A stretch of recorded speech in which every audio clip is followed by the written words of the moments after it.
ఉత్తరాంధ్రకు పెద్ద దిక్కైన విశాఖ కేజీహెచ్ పేద ప్రజల కన్నీళ్లకు నిలయమవుతోంది. తాజాగా ఓ పసికందు మృతి చెందింది.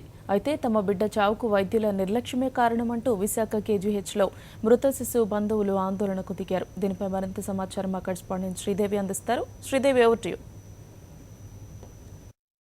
విశాఖ కేజీహెచ్ పిల్లల వార్డులో 27 రోజుల పసికందు మృతి చెందింది. అయితే పాప మృతికి వైద్య సిబ్బంది కారణమంటూ పాప బంధువులు తల్లిదండ్రులు ముఖ్యంగా ఆరోపిస్తున్నారు. మనతో పాటు తల్లిదండ్రులు ఉన్నారు. చెప్పండమ్మా, మీ పాపకి ఎంత వయసు, అసలు ఏం జరిగింది? వచ్చినప్పుడు కాలుకి స్టీమ్ పట్టింది అన్నారు. అది ఒకటే ప్రాబ్లం తప్ప హెల్త్లో ఇంకే ప్రాబ్లం కూడా లేదండి.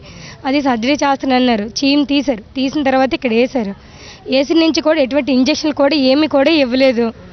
రాత్రి నైట్ ఏమో 9:30 అప్పుడు తీసుకొచ్చి బ్లడ్ ఎక్కిస్తామని అన్నారు. బ్లడ్ తీసుకొచ్చారు. అమ్మ ఎక్కిస్తామని అన్నారు తప్ప ఇంకెవరు కూడా అక్కడ లేరండి. సిస్టర్స్ కానీ డాక్టర్స్ కానీ చూడడానికి కూడా రాలేదు. ఎక్కిస్తుండగా మధ్యలో ఒక 10 నిమిషాల్లోనే చెయ్యి అంతా కూడా వాపు వచ్చింది. బ్లడ్ ఎక్కట్లేదు, రండి చూడడానికి అన్నాను. ఒక సిస్టర్ అన్నారు, ఎందుకు అలాగ అయిపోతావు నువ్వు, అదేం అవ్వదులే అని అన్నారు. మళ్ళీ వెళ్ళి పిలిచాను. అక్కడ తిరుగుతూ ఇంకో స్టాఫ్ నర్స్కి చెప్పాను. వచ్చింది ఆవిడ. వచ్చి తీసి అమ్మని అంటే ఈ కుడి చేతికి తీసి ఎడమ చేతికి పెట్టింది ఆవిడ.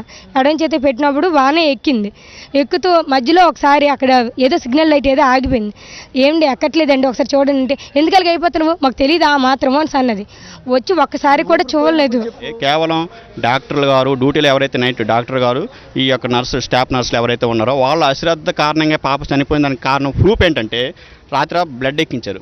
బ్లడ్ ఎక్కించిన దగ్గర నుంచి కూడా ఆ నర్స్ అవ్వచ్చు, లేదంటే డ్యూటీలో డాక్టర్ అవ్వచ్చు, మనం వచ్చి కేర్ఫుల్గా పాపని బ్లడ్ ఎక్కుతుందా లేదా, జాగ్రత్తగా ఉందా లేదా అని చెప్పి చూసుకోవాలి కదండి. చూసుకునే అబ్జర్వేషన్ వాళ్ళకు యాక్చువల్గా బాధ్యత ఉండాలి. కానీ బ్లడ్ ఎక్కిన తర్వాత లాస్ట్ చనిపోయిన తర్వాత మళ్ళీ వీళ్ళు వచ్చారు, మధ్యలో వీళ్ళు రాలేదు. ఏంటంటే మధ్యలో బ్లడ్ ఎక్కిన తర్వాత చెయ్యి అంతా నరం నుంచి సైడ్ స్ప్రెడ్ అయిపోయింది. సైడ్కి అయిపోయి చెయ్యి అంతా వాసిపోయిన తర్వాత ఇక్కడ వీళ్ళు అన్ఎడ్యుకేటెడ్ పీపుల్ దగ్గర ఉన్నటువంటి మా మిస్సెస్ అవ్వచ్చు, లేదంటే వాళ్ళ అమ్మగారు అవ్వచ్చు, వాళ్ళకి తెలియదు. ఏదో వాసిపోతుంది ఎక్కట్లేదనే ఉద్దేశంతో ఏదో ప్రాబ్లం అవుతుందని చెప్పేసి వాళ్ళ దగ్గరికి వెళ్ళి పిలవడం జరిగింది. అయితే డాక్టర్స్ ఏ రూమ్లో పడుకున్నారు, వాళ్ళు ఎక్కడ ఉన్నారు అనేది వీళ్ళకి తెలియదు. ఓన్లీ కేవలం నర్స్నే చూశారు. ఆ నర్స్ దగ్గరికి వెళ్ళటం జరుగుతుంది. ఈ నర్స్ అయినా కంప్లైంట్ ఇవ్వాలి డాక్టర్ గారికి, వీళ్ళకి ప్రాబ్లం వస్తుందండి మీరు వెళ్ళండి అని చెప్పేసి నర్స్ అయినా కంప్లైంట్ ఇస్తే వాళ్ళు రావాలి. కానీ అసలు నర్స్ దగ్గరికి వీళ్ళు వెళ్ళి చెప్పారు. నేను ఉన్నానండి, బ్లడ్ ఎక్కిస్తేప్పుడు పిలిచారు, వెళ్ళాము. ఎక్కుతున్నప్పుడు పిలిచాము. ఎక్కుతున్నప్పుడు కూడా పిలిస్తే ఏమే వస్తాముండు ఎందుకలాగా అయిపోతాను గసిరింది. డాక్టర్ గారు కొద్దిగా చెప్పండి అమ్మ అంటే డాక్టర్ గారు లేరు. ఈవిడ కూడా రాలేదు, ఇంకో గదిలోకి వెళ్ళిపోయింది. నా అడ్డలు పిల్లని వేసుకుని ఈవిడ 10 సార్లు వెళ్తే అదే మాట చెప్తుంది. ప్రయాణం పోయినప్పుడు చెప్పే వస్తాము ఎందుకలాగా అయిపోతాను అమ్మ చెస్ట్ మేము పిలిస్తే వల్లే వస్తే వాళ్ళు ఇష్టం వచ్చినట్టు ఓడుకుంటాండ్రు.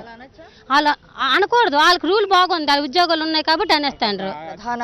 ప్రధాన ఆరోపణ మనకి వినిపిస్తోంది. మనకి ఖచ్చితంగా ఇది కేజీహెచ్ వైద్య సిబ్బంది నిర్లక్ష్యము, అలసత్వం అన్నటువంటి వీళ్ళంతా కూడా ఆరోపిస్తున్నారు. ఖచ్చితంగా పాప మృతిపై సమగ్రమైనటువంటి విచారణ కూడా జరిపించాలని కూడా వీళ్ళంతా కూడా కోరుతున్నటువంటి పరిస్థితి. వీడియో జర్నలిస్ట్ సాయి కృష్ణతో శ్రీదేవి, సాక్షి టీవీ, విశాఖ కేజీహెచ్ నుండి.